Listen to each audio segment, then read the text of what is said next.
to whisper among themselves. Hufflepuff students openly supported Derek, setting themselves apart from the other three houses.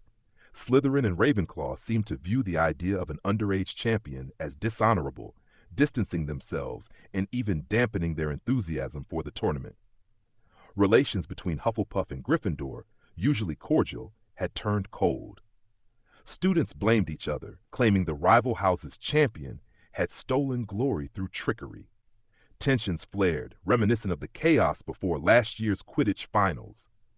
Derek had some rapport with the Weasley twins, but now, when they crossed paths in the hall, they offered only a curt greeting, no longer their usual mischievous selves. Likewise, Ernie and Justin, who had once been friendly with Harry, now avoided speaking to him. In a herbology class, even though they shared a tray while transplanting fanged geraniums, when one wriggled free from Harry's grip and smacked his face, Ernie and Justin laughed at his misfortune, while Ron, Thomas, and Finnegan stood silently together.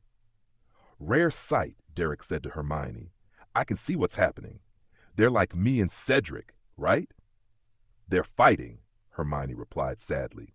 "Ron feels betrayed that Harry didn't include him when putting his name into the goblet." "Another fool!" Derek muttered, punching the wriggling geranium to keep it in line. "On Halloween, Harry thought at least two of you would trust him. Now there's only one. Has your mother written yet?" Hermione asked, sprinkling soil over the tray. "It'd be best to find out who entered your name soon, so this fighting doesn't continue." "No, it'll take at least 2 weeks," Derek answered. "International mail is slow, especially to the U.S., since it requires checks from both sides. Hopefully, things can return to normal," Hermione said. "They're both very angry, neither willing to give in." "They'll reconcile, just like you and Ron did last year," Derek reassured her, handing the tray to Professor Sprout and earning extra credit. After class, Harry grabbed his bag and hurried out of the greenhouse, Hermione close behind, while Derek stayed to help Ernie clean up spilled fertilizer. "Bad news from Susan," Ernie said, swatting the ground with a broom. "That Slytherin rumors claim you used some American dark magic to trick the goblet and age restrictions to become a champion. A few Ravenclaws are gossiping about it too. Utter madness." "Idiots entertain themselves," Derek replied casually. "If they want to insult their own intelligence, that's their problem. I won't lower myself to their level." Susan and Hannah, waiting nearby, giggled, their support touching Derek. Though they still assumed he had volunteered for the tournament, like everyone else, they now walked with him to and from class, glaring back at any hostile students until they looked uncomfortable.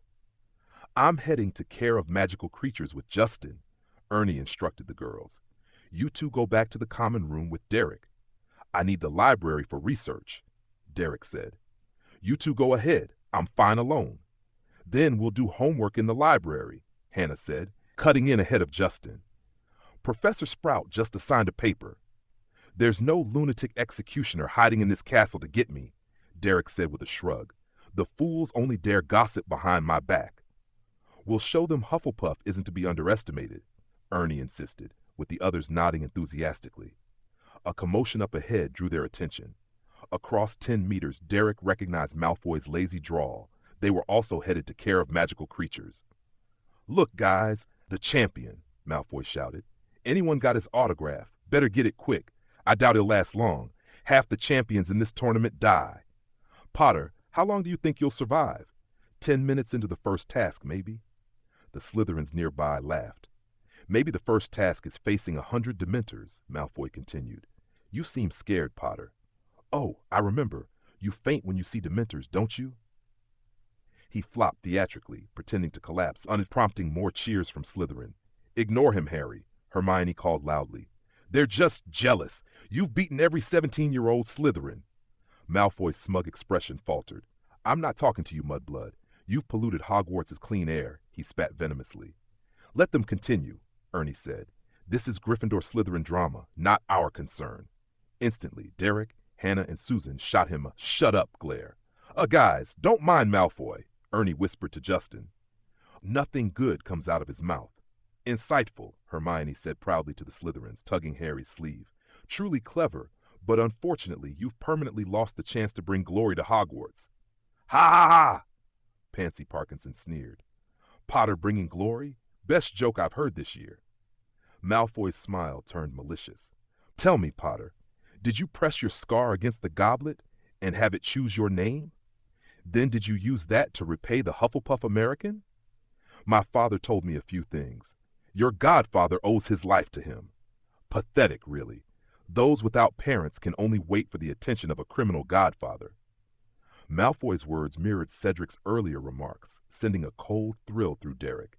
He threw his bag to the ground, slipped his hand into his robes, and strode toward the crowd, ready to keep the promise he had made to himself. At the same time, Harry drew his wand smoothly. "Come on, Potter. And you, Mr. American Champion," Malfoy said, his smile vanishing as he drew his wand. "How many galleons did you give your benefactor? He has to cover for you even in a moment like this." "Derek, Harry," Hermione shouted, warning them. "Slytherins take bloodlines seriously, right?" Derek said, feigning confusion. "Let me think. Oh, I remember now." His eyes lit with realization. "Not one Slytherin here is in the top 10 of their year. Seems Salazar never cared about brains when selecting students." "Watch it, Greengrass," Malfoy squinted. "Getting involved with Potter is extremely dangerous. You have no idea." "No idea that Voldemort's standing behind you?" Derek said calmly, ignoring the collective gasp around him. "If you can elevate a mass murderer to supremacy, I seriously question your intelligence. Did you know Muggle studies show that inbreeding can lead to defects? Maybe being mentally challenged isn't your fault. I forgive your offense." All the Slytherins stared at him with a mixture of disbelief and malice. Malfoy's pale face flushed scarlet, his body trembling slightly. "How dare you? You actually dare." "I dare nothing," Derek said disdainfully. "Is your tongue defective too? Can't form words?" "Hot! Burns! Pain!" Malfoy screamed. "Armor protection," Derek muttered, deflecting the spell, his eyes scanning the Slytherin's reactions. "Now it's my turn." He swished his wand, blocking Malfoy's petty curse, and sent a spark flying straight at him, transforming him into a white weasel. "What do you think of that?" Derek said, imitating Moody as he raised the weasel into the air, rocking it side to side, his gaze sweeping across the crowd. "Anyone else want to try my transfiguration?" The weasel wriggled and squealed midair as the Slytherins panicked, drawing their wands at him. Behind him, Hermione, Ernie, Justin, Hannah, and Susan had also raised their wands. "Derek, calm down," Ernie whispered. "If the professors find us dueling here, it won't end well." "Stop, Derek. Don't break school rules for the many further. It's not worth it," Hermione urged, her hand trembling on his robes. "Thanks for helping, but think of the situation. There are guests at Hogwarts." "Fine," Derek shrugged, tossing the weasel back to the ground. Malfoy returned to human form, and Derek jabbed his chin at him. "Get out! Next person who messes with me ends up the same." Crabbe and Goyle hurriedly helped Malfoy up. Being transformed into a weasel twice had shaken him badly. He glared at Derek, a mix of fear and hatred in his eyes, muttering words that Derek caught clearly. "My father." "If your father's capable, he's welcome to come to America and deal with me," Derek said. "Now, do you still want another transformation?" Malfoy freed himself and stomped toward Hagrid's hut without looking back, tripping slightly on his robes. After a few seconds of silence, the Slytherins followed him out. Derek shook his head slightly, wand back in his pocket, feeling a twinge of disappointment. "He's definitely going to Snape," Hermione complained. "You'll probably get a month of detention. Why did you suddenly lose your temper?" "Harry's fine." "If it weren't for Derek just now, I'd have had to deal with Malfoy myself," Harry said angrily. "I'm going to see Dumbledore about who's getting points deducted." "I rarely act without a plan, and this time was no different," Derek said softly, meeting the eyes of Ernie and the others. "Go to class now. I'll explain later." "All right, the situation is clear now, professors," Snape said in his slick, oily tone. "Becoming a champion has clearly made Mr. Greengrass forget that Hogwarts has rules. Using transfiguration on fellow students is extremely dangerous. I recommend detention until the end of the term." "Absolutely not," Professor Sprout said firmly. "He still has to prepare for the Triwizard Tournament. We cannot gamble with this child's life." "Then reduce it to a month's detention. I happen to have a batch of toads to take care of anyway, and deduct 100 points from Hufflepuff," Snape said, a satisfied gleam on his face. "What do you think, Professor McGonagall?" Professor McGonagall glared sternly at Derek. Sprout's lips moved slightly, but she said nothing. I believe it's necessary to describe the situation at the time, Professor McGonagall, Derek said, straightening his robes and meeting her gaze. Malfoy viciously cursed Harry, saying he would die during the Triwizard Tournament. That's no excuse for attacking another student, Mr. Greengrass, Snape said ominously. And who gave you permission to speak? And he mocked Harry for having no parents, Derek continued calmly. When he saw Hermione, he called her a mudblood. The wrinkles on McGonagall's face tightened sharply. Snape suddenly fell silent, closing his mouth tightly. Harry and Hermione are my friends. I could not stand by and watch them insulted. When I argued with Malfoy, he cast the first spell. Everything I did afterward was purely in self-defense. That's all I have to say. Professor Snape, is Mr. Greengrass telling the truth? McGonagall asked. Did Mr. Malfoy really do these things? Snape's expression turned inscrutable. After half a minute, he spoke, his tone less slick than before. I'm not certain, Professor McGonagall.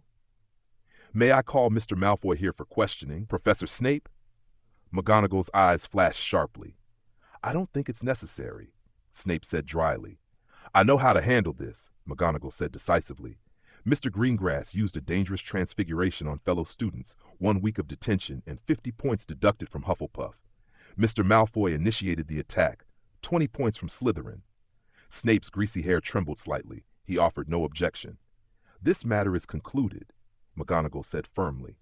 Mr. Derek Greengrass, your transfiguration was excellent, but that does not give you the right to misuse it. Remember, you are a wizard, not a baboon swinging a stick wildly. I understand, Professor McGonagall, Derek said. Your detention will be arranged by Professor Sprout, she said. Let's go, Professor Snape. Snape cast Derek a cold, hollow glance before following McGonagall out of the office. Sit down, Derek, Sprout said, opening a drawer and taking out a piece of parchment.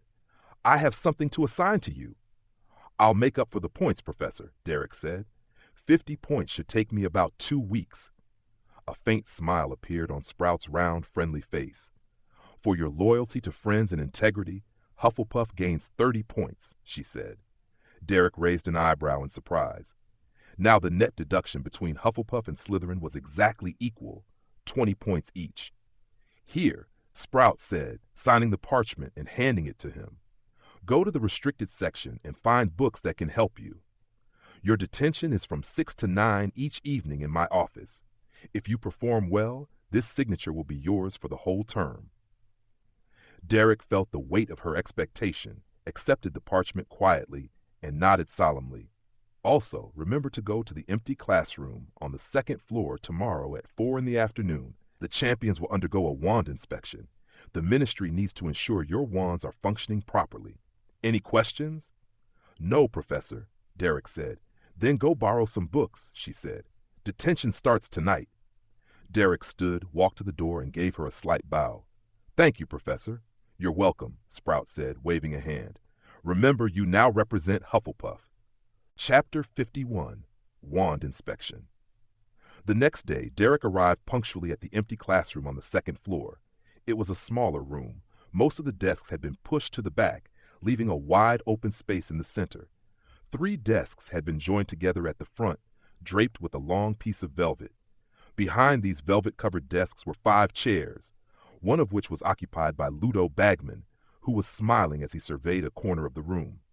In that corner, Victor Krum sat with his usual sullen expression, not speaking to anyone. Beside him on the windowsill leaned a witch in a magenta robe, staring at him with intense curiosity. Fleur Delacour sat in another chair at the edge, idly playing with her waist-length silver hair. A portly man held a slightly smoking black camera, sneaking glances at Fleur from the corner of his eye. Bagman turned and saw Derek, standing to greet him with an outstretched hand. Hello, Mr. Greengrass, our brave champion. Please, take a seat for a moment. I've already sent someone to fetch Harry. You already know the other 2 champions, he waved toward the side, and this lady is Rita Skeeter, a reporter from the Daily Prophet. Hello, Derek greeted them. Skeeter glanced at Derek lazily, as if he were an insignificant speck of dust, then turned her attention back to Krum. Mr. Krum won't agree to an interview if you stare at him like that, Rita, Bagman chuckled. You're making him uncomfortable.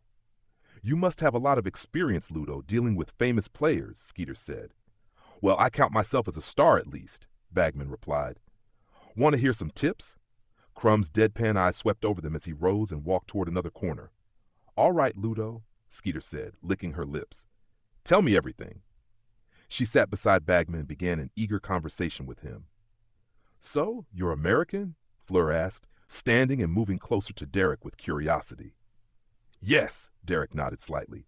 Oh, how fascinating. Fleur tossed her head, letting her silver hair shimmer in the light. I met an American wizard at Hogwarts, and just as the rumors suggested, Americans really are quite adventurous. America doesn't have the long history Europe does, and nearly everyone there, including wizards, is an immigrant, Derek said, realizing he couldn't meet her eyes or focus on her hair, so he looked past her shoulder at the wall. We tend to be more open and tolerant. That might be what you mean. Ah, sounds like a land full of charm. Are you really underage? You don't look like a fourth-year student.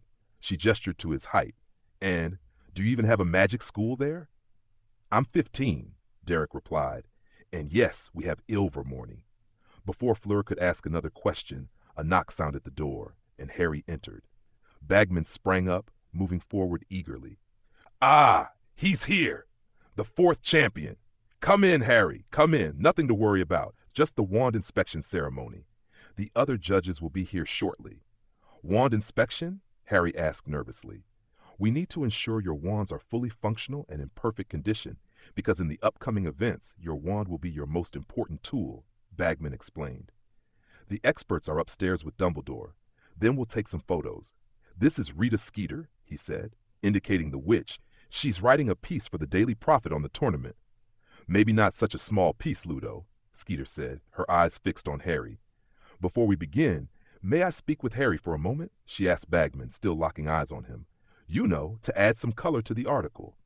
Of course, Bagman exclaimed. Just Harry, I hope you don't mind.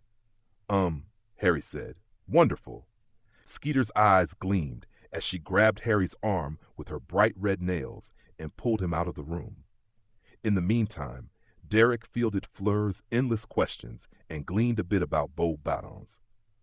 When Madame Maxime, Professor Karkaroff, Dumbledore, and Crouch arrived with the Diagon Alley wandmaker Ollivander, Skeeter and Harry had still not returned. Only after Dumbledore went to the adjacent broom closet to bring them back could the wand inspection proceed. Allow me to introduce Mr. Ollivander, Dumbledore said from the judges' table, addressing the four champions. He will examine your wands to ensure they are in perfect condition before the tournament begins. Ladies first, Miss Delacour, Ollivander said, stepping into the center of the room. Fleur approached him lightly and handed over her wand. Ollivander twirled the wand between his long fingers, sparks of pink and gold flying. He then brought it close to his eyes, inspecting it carefully. Excellent, he murmured.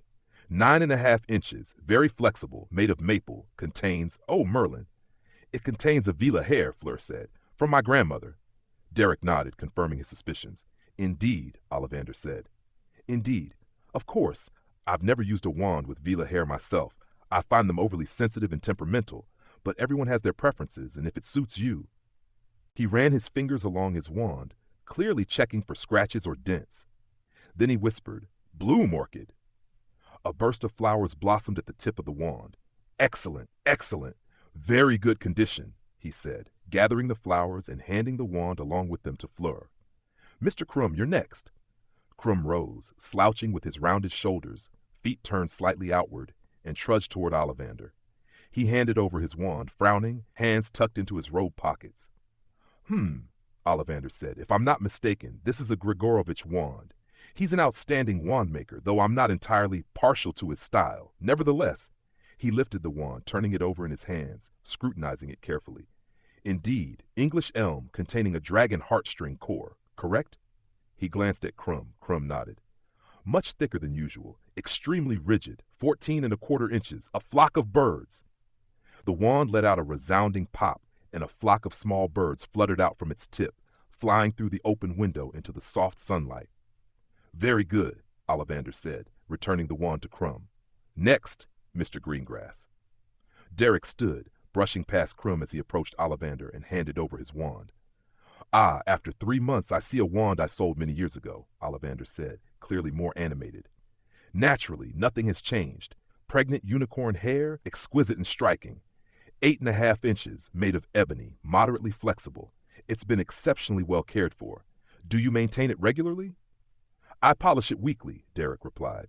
Excellent, Mr. Greengrass, Ollivander said approvingly. If you continue this care, this 56-year-old wand could last another 56 years. Smoke rings, please. Silver-white smoke rings spiraled from the wand tip, drifting across the room. Ollivander nodded with satisfaction and handed the wand back to Derek. Mr. Potter, you're up. Mr. Ollivander, may I speak with you privately after the ceremony? Derek asked. I have a few questions about wands I'd like to ask. Every eye in the room turned to him. Dumbledore's blue eyes blinked quickly. Ollivander looked surprised, then nodded. Very well, my boy. Mr. Potter, come here. Derek returned to his seat, holding the wand and stroking it gently, ignoring the curious glances. The opportunity to have Ollivander perform the wand inspection ceremony was a godsend. He had planned to visit Diagon Alley around Christmas for this. In all the centuries the Ollivander family had sold wands, such a scenario was rare indeed. Ollivander spent far longer examining Harry's wand than the others.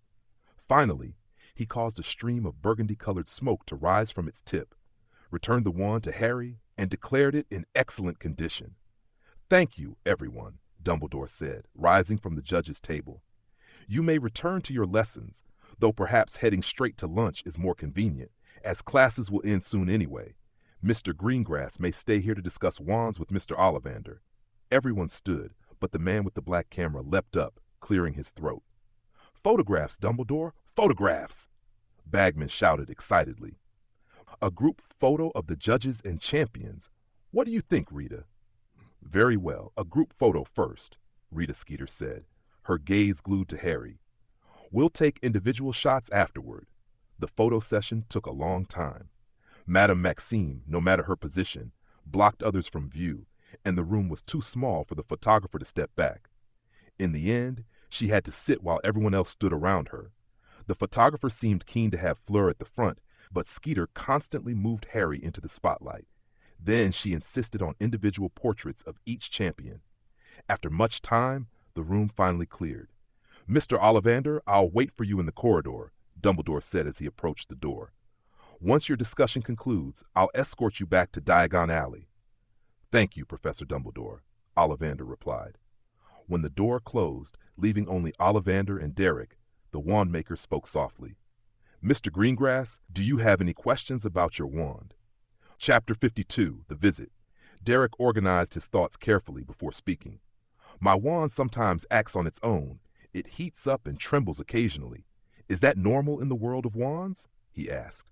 Ollivander paused, then extended a hand toward him. Please, allow me to examine your wand once more, Mr. Greengrass. Derek handed over his wand a second time. The elderly man held it up to his eyes, turning it over in his hands, stroking it thoughtfully. This wand remains entirely loyal to you, my boy. Do you find it difficult to cast with her? Ollivander asked. No, apart from the heating and trembling, she's exactly the same as before, Derek replied. Then there's nothing to worry about, Ollivander said, clearly satisfied. It's a fine wand. You may continue to use her. But, have a seat, Mr. Greengrass, Ollivander said, gesturing to a chair beside him. If you wish to understand, I must first give you some foundational knowledge about wand lore. Thank you, Mr. Ollivander, Derek said matter-of-factly, pulling up the chair and sitting directly across from the wandmaker. The old man's pale eyes went unfocused, as though he were lost in thought. Almost every wizard believes that a trip to a wand shop is about selecting the wand that suits them best, Ollivander began after a brief pause. But for those of us who study wand lore, the perspective is different. We know it is the wand that chooses the wizard. Derek followed his reasoning. If wands possess a consciousness, it made sense that they could choose their owner. Of course, any wizard can use any magical tool to express their power, more or less, Ollivander continued. But the optimal performance comes from the closest possible bond between wizard and wand. This connection is complex. Initially an attraction, then mutual exploration. The wand learns from the wizard learns from the wand. That sounds like friends, or even a married couple, Derek said with a small laugh. In the magical world, nothing forms a closer bond than that between a wizard and their wand, Ollivander said, widening his eyes slightly. At least, not in my lifetime. Yes, please continue. I'm listening, Derek said eagerly. The bond is reciprocal. A wizard becomes accustomed to every nuance of casting with their wand, the flow of magic through it. Every detail of the spell's formation becomes instinctive, part of the wizard's body. Changing wands feels unnatural, like losing a limb. That is the wand's influence on the wizard, Ollivander said with excitement. On the other hand, each wizard is unique, and their personality and thoughts shape their magic. Through repeated casting, the wand subtly adjusts to the wizard's magic, growing ever closer. Both parties change for one another, do you understand? Derek nodded, grasping the idea. So, according to your theory, he said, lifting his ebony wand, it underwent some changes with its previous owner. The heating and trembling I feel are just a reflection of those changes? You grasp it quickly, Mr. Greengrass. Exactly so, Ollivander said approvingly. What does it signify? Derek asked. You said the wand has a mind. What message is it trying to convey to me? I do not know, Ollivander said, opening his wrinkled hands. Every wand is unique. Every wizard is unique. Every change is unique. Even my family, having run this wand shop for centuries, cannot fully unravel wand lore. It is profound, mysterious, and complex. All right, thank you, sir, Derek said, slipping the wand back into his pocket with a hint of disappointment. I appreciate your insight. Though there are many uncertainties, one thing I am certain of, my boy, the old man said. This change is harmless. You are entirely the master of this wand. Indeed, completely harmless, except for the few burn blisters on my hand, Derek thought grimly. Any more questions, Mr. Greengrass? Ollivander asked. Yes. One last question, Derek said after a brief pause. Now that I am the wand's master, will it continue to change for me? Ollivander's lips curved into a teasing smile. How can you be certain those changes aren't occurring because of you, rather than the wand? In the following days, Derek, Harry, and Hermione took every spare moment to stroll the corridor near the dungeons. Unfortunately, their efforts yielded nothing but hostile stares. Derek attracted far more animosity than Harry. His comments in the arena had drawn the ire of all of Slytherin, and now even radical Slytherin students lurked in corners, ready to hex him. Meanwhile, Derek's attempts to investigate in Professor Sprout's office went poorly. After 2 subtle inquiries, he realized Sprout likely knew nothing about Olivia Hawke. Sprout was not yet 60 this year, and Olivia had graduated long before she enrolled, so their paths had never crossed. Moreover, every teacher had enchanted their office doors with protective and detection charms, making it nearly impossible for Derek, at his current skill level, to enter unnoticed. Most importantly, as the first task approached day by day, pressure weighed heavily on Derek. He was confident in his magical ability and believed he could match Krum or Delacour in skill. Yet the first task clearly would not be a simple duel. He would face unknown challenges. Any preparatory effort could be wasted. Past tournaments had forced champions to confront high-risk magical creatures, such as the cockatrice or basilisk-level threats, where a single mistake could be fatal, and even the judges could not control the event. Who knew what strange dangers the organizers would devise this time? His mental projection exercises showed steady progress, but no breakthrough. He still could not fully interpret the rapidly flashing images in his mind, which meant he could not glean more concrete future information. Multiple factors converged, creating a complex and uneasy situation. If he continued without progress, he would face the first task, and the schemer behind it, completely unprepared, with no means of resistance. Fortunately, on the 5th day of his detention, Derek finally received the long-awaited help. That evening, he was sitting in the soft chair of Professor Sprout's office, reading a copy of Compendium of Powerful Charms from the restricted section, when a large silver-white bird flew through the wall and landed on her desk. The bird opened its beak, and Dumbledore's voice echoed from within. "Pomona, please bring Mr. Greengrass to me. A guest wishes to see him." A few minutes later, Derek stepped into the headmaster's office and immediately saw Claire Greengrass standing by the fireplace, smiling at him. "Mom!" he exclaimed, joy and relief flooding him as he rushed forward to hug her tightly. It's so good to see you. I've missed you, my son, Claire said, gripping his shoulders firmly. When I received your letter, I arranged the flow immediately. Hearing her voice, Derek felt an overwhelming sense of security. For the past 15 years, whether in work or family matters, Claire had always been a figure of strength and reliability in his mind. Seeing her now, at such a tense moment, he finally exhaled a long, relieved breath. You must be Professor Sprout, Claire said, letting go of Derek and extending her hand to the herbology professor. Derek speaks very highly of your lessons. Welcome to Hogwarts, Mrs. Greengrass, Sprout said warmly, smiling. Dumbledore summoned an armchair beside his desk. Once they were seated, he brought over steaming cups of honey tea and spoke calmly. 10 minutes ago, I received notice from the ministry that an American visitor would soon arrive at my office. I had a good idea it would be you, Mrs. Greengrass, he said. Are you here regarding Derek's participation in the Triwizard Tournament? You guessed correctly, Professor Dumbledore, Claire said, sitting upright with a tone of authority. I am deeply concerned about this matter. At present, we have not yet discovered who submitted the names of Derek and Harry, Dumbledore admitted with a slight twitch at the corner of his eye. Don't you think it's inappropriate to let two minors compete in such a dangerous event? Claire pressed, her lips pressed together. I want my son to withdraw from the tournament.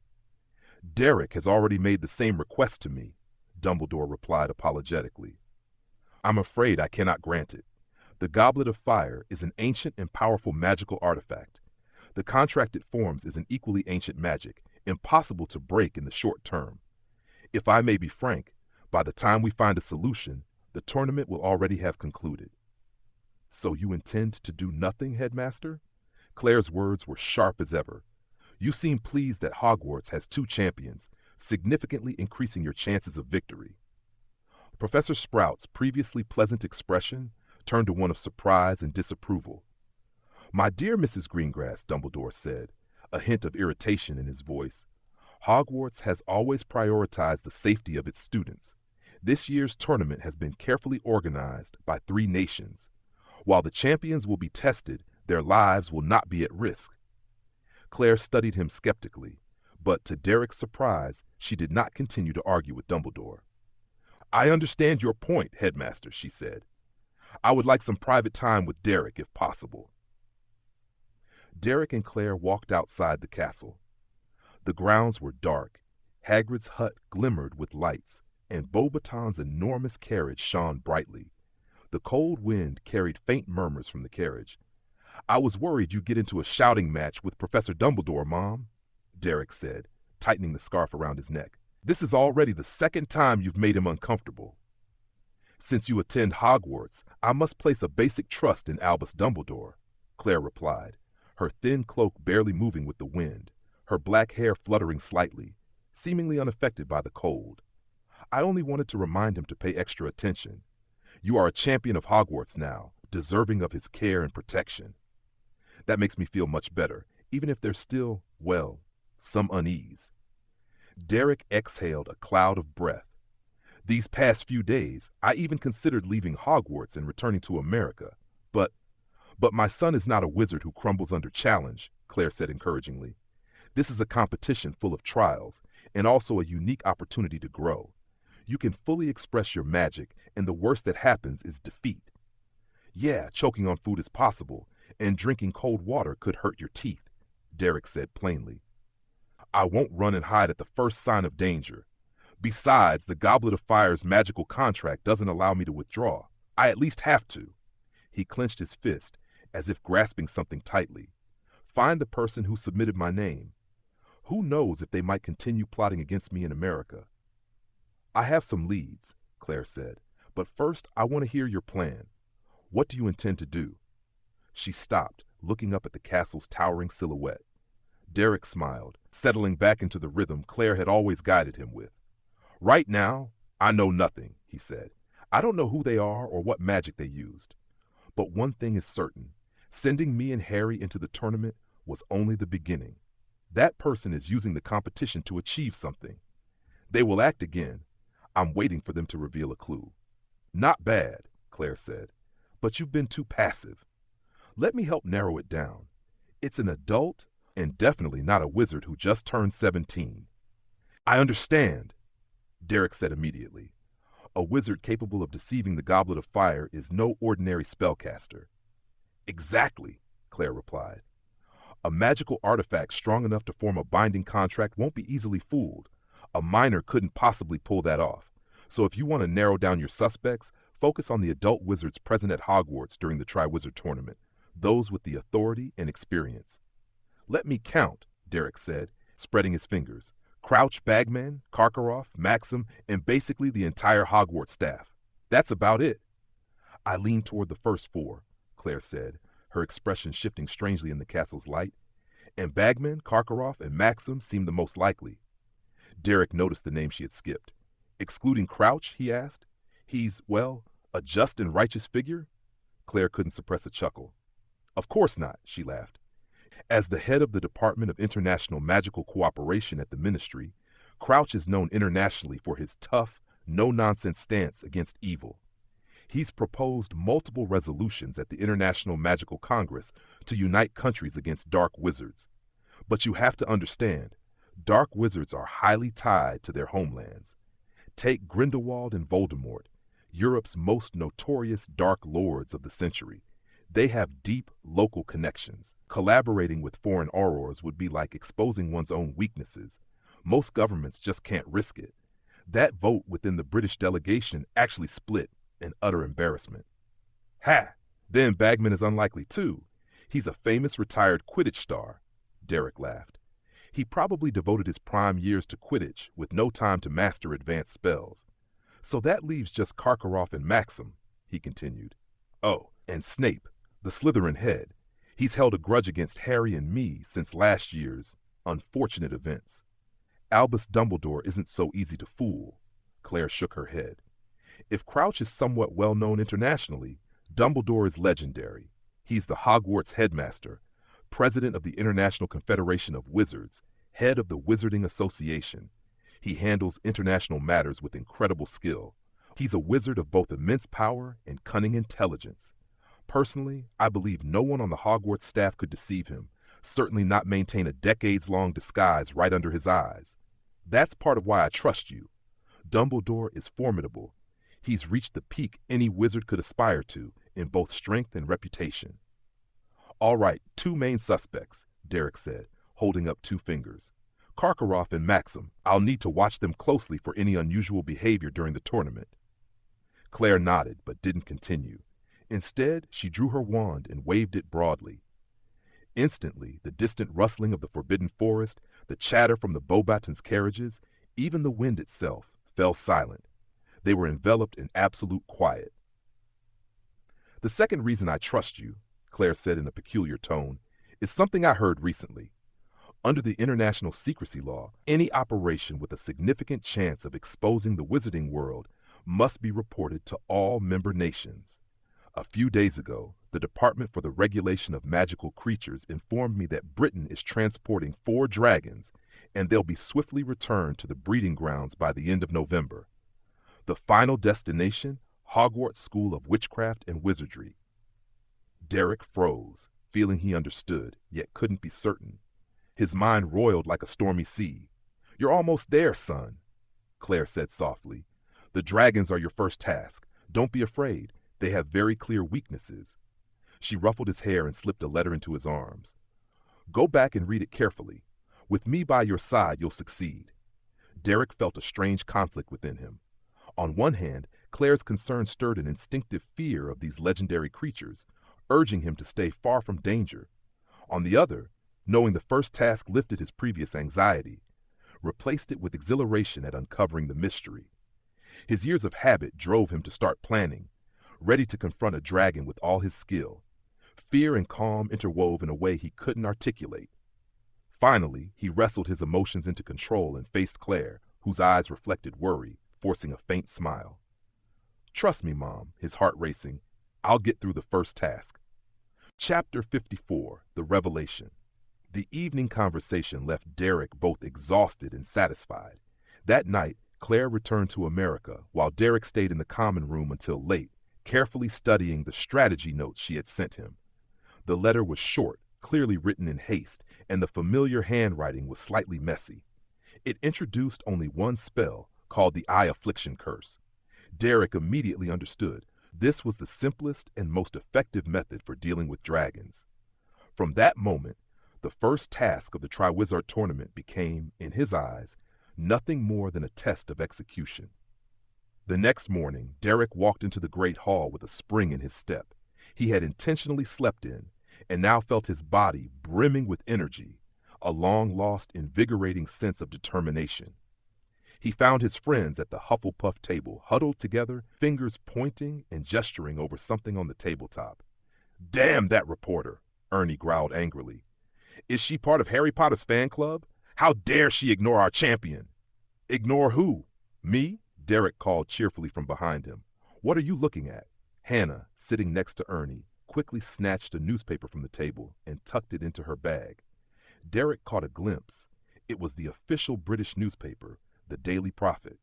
"Come on, if the paper really says something bad about me, hiding it won't help," Derek reminded them. "You could have just let me see it and get a heads up." "The Daily Prophet isn't saying anything bad about you," Justin stammered. "They're just, well, there." Derek swept half an apple pie onto his plate and took a bite. "I'm in a good mood, really. You can show me the paper. Nothing negative can disturb me now." Hannah hesitated, but Susan pulled the newspaper from her bag and handed it over, speaking in a comforting tone. "Don't worry, Derek. You're the greatest champion in our eyes." Derek's eyes scanned the paper, and he immediately understood its contents. The Daily Prophet's coverage of the Triwizard Tournament featured Harry on the front page alone. Over the next few minutes, Derek ate his breakfast while reading the paper with relish. The others kept glancing at him, as if fearing he might act impulsively. As he read, a smile spread across his face. The article was less a report on the tournament and more a sensationalized account of Harry's personal life. Aside from the front page solo photo, the names of the Beauxbaton and Durmstrang champions were shoved into the last line of the 2nd, 6th, and 7th pages and spelled incorrectly. Derek was never mentioned. Anyone unfamiliar with the tournament would assume it was a 3-person competition. On top of that, the paper included interviews with Harry, which nearly made Derek spit out his milk from laughter. Even without being the subject, the embarrassment and awkwardness radiated from the words. Open quote. "I believe it's my parents who give me strength. I know that if they could see me now, they would be very proud. Yes, sometimes at night I still cry for them, and I don't think admitting it is shameful. I know nothing in the tournament can harm me because they watch over me from afar." Close quote. And there was more. Juicy material. Harry had apparently found his first love at Hogwarts. His close friend Colin Creevey claimed that Harry was inseparable from a girl named Hermione Granger. Miss Granger, born to Muggle parents, was stunningly beautiful and, like Harry, one of the school's top students. Derek couldn't help but chuckle, drawing worried glances from Susan and Hannah. "Very interesting. I finally understand Harry's inner world," he said, pushing the paper aside. "So that's how it is. Quite touching, really." "We're supporting you. All of Hufflepuff is behind you," Justin said rapidly. "Potter's just a circus clown. Don't get upset." "Why would I be upset?" Derek asked, then realized the humor of it and shook his head, smiling. "Don't worry, I'm not angry or resentful at all. This article is genuinely entertaining."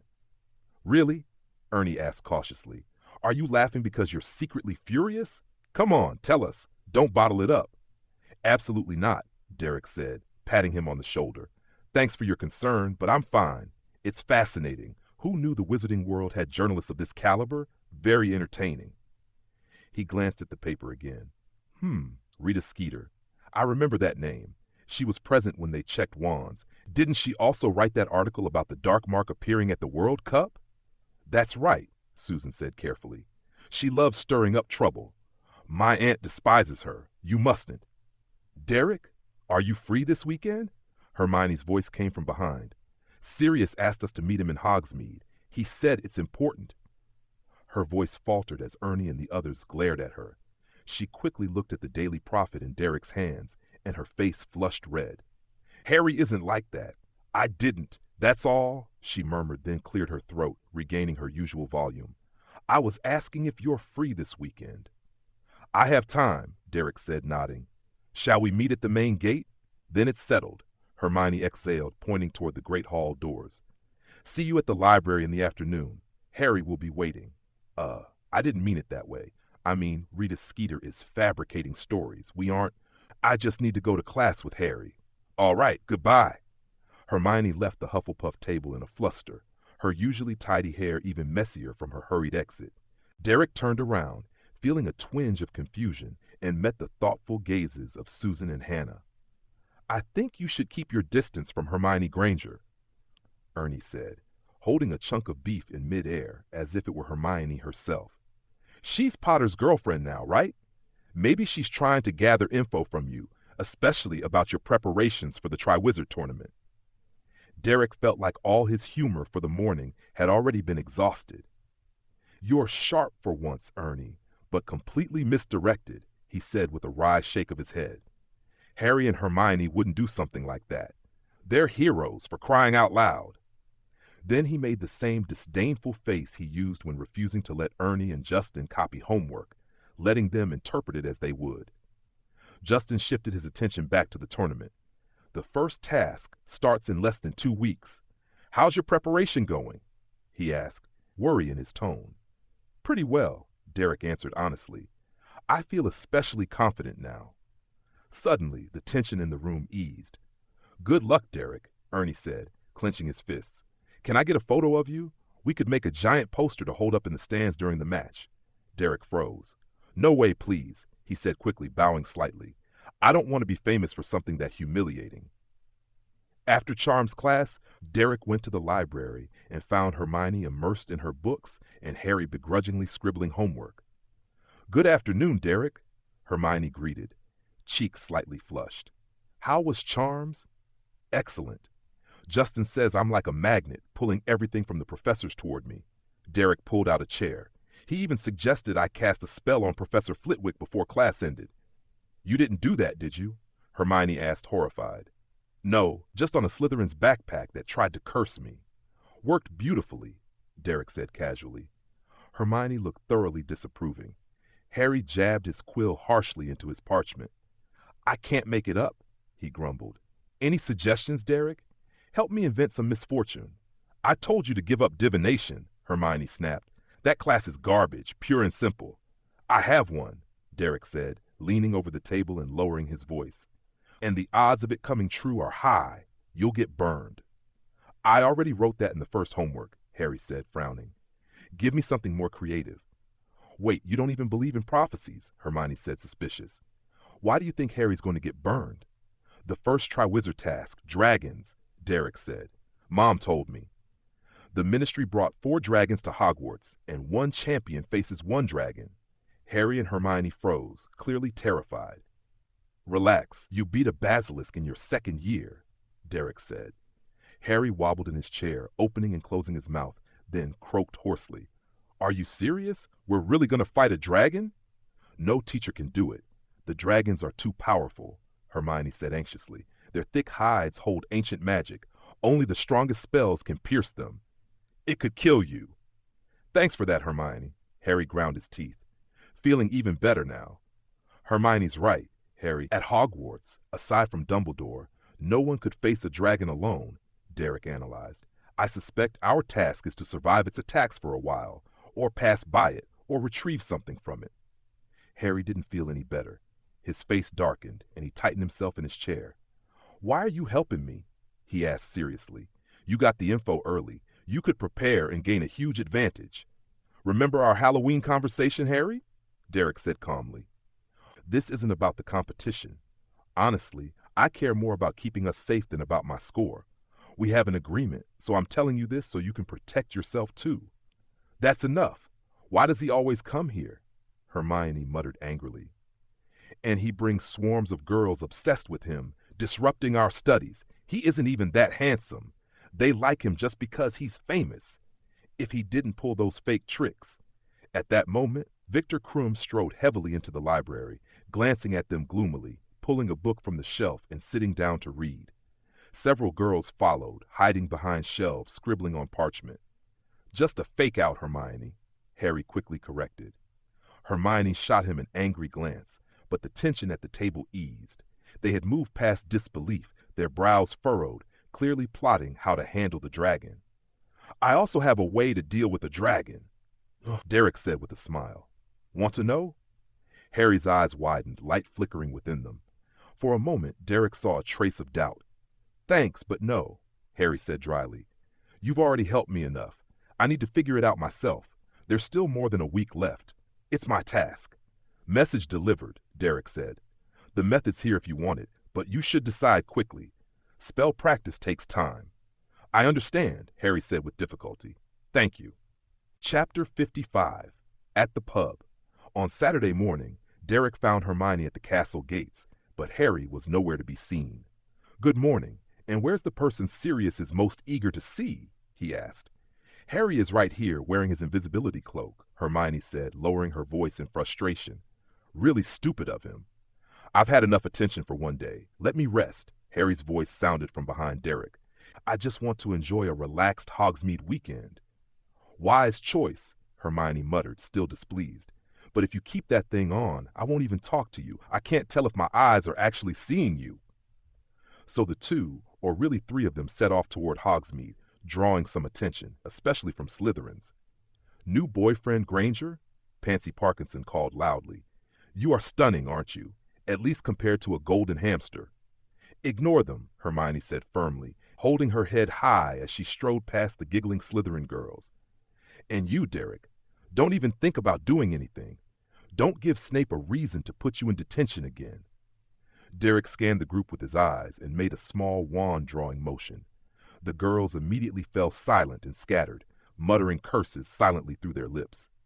See, I've got a deterrent now, Derek said. Anyone planning trouble has to think twice about my transfiguration skills. Even chatter about me has dwindled.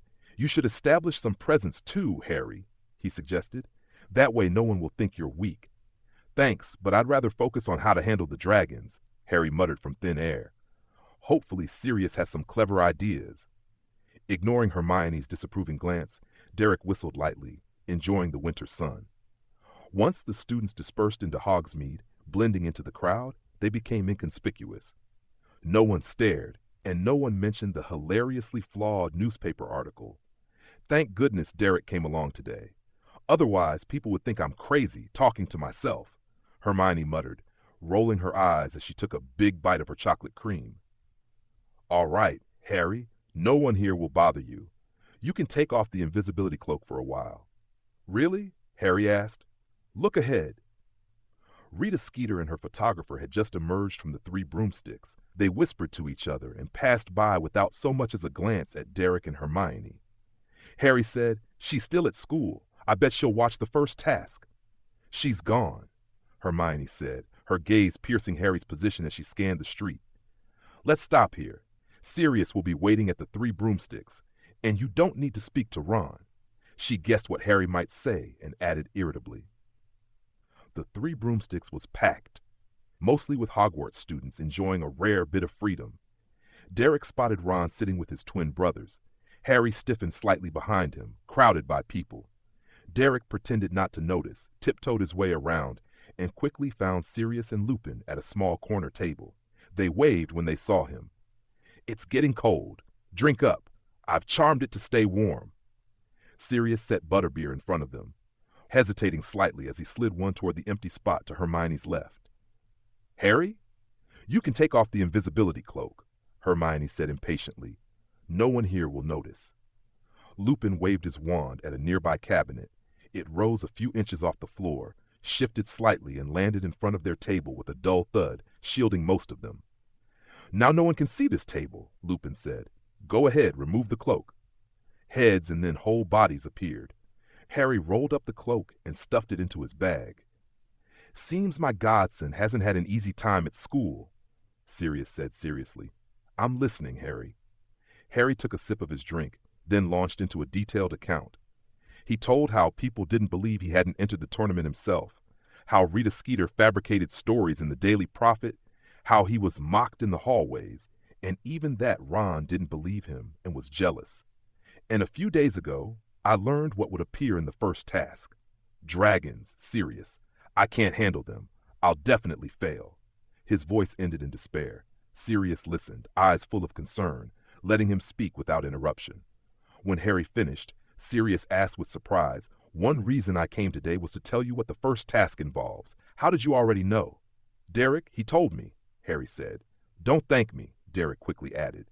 Sirius nodded gratefully. Lupin pulled a book from his bag and laid it open on the table. "Cheating has always been part of the Triwizard Tournament tradition," Lupin said, pointing to the pages. "We can't just let you get the short end. Here's the method. The Eye Affliction Curse. A dragon's biggest weakness is its eyes." "Derek and Harry aren't cheating," Hermione interjected firmly. "Derek's mother happened to get the information and passed it on. He then told Harry. We're just helping each other." Sirius and Lupin both grinned widely. "I don't mean anything personal, Hermione, just stating the facts," Lupin said gently. "Since Dumbledore became headmaster, Hogwarts has overshadowed Beauxbatons and Durmstrang for decades. Mention a European wizard, and the first name is Albus Dumbledore. Mention a school, and it's Hogwarts. This has been the case for over half a century. This year is a rare chance. Beauxbatons and Durmstrang are eager to win. They want to beat Hogwarts and Dumbledore to prove he's only human.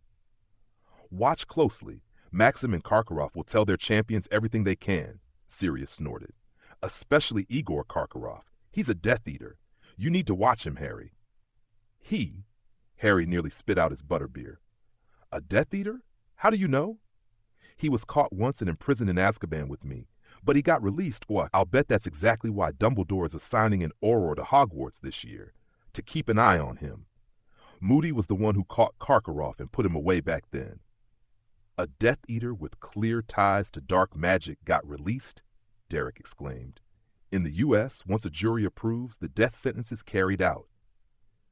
"But in Azkaban, sometimes you'd rather be dead than alive," Sirius said darkly. "Karkaroff is a slippery one. He did plenty of work for the Ministry, claimed he'd seen the error of his ways, and spilled a lot of names, filling Azkaban with others in his place. Let me tell you, he was hated there. From what I know, since he got out, he's been teaching dark magic to students at his school, so you two also need to be wary of Durmstrang's champions." Derek popped a small cookie into his mouth, feeling the past few days' progress rush by.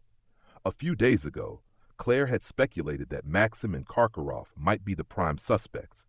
Now Sirius had confirmed Karkaroff as a Death Eater. Could he be the mastermind? He recounted Claire's analysis to everyone present.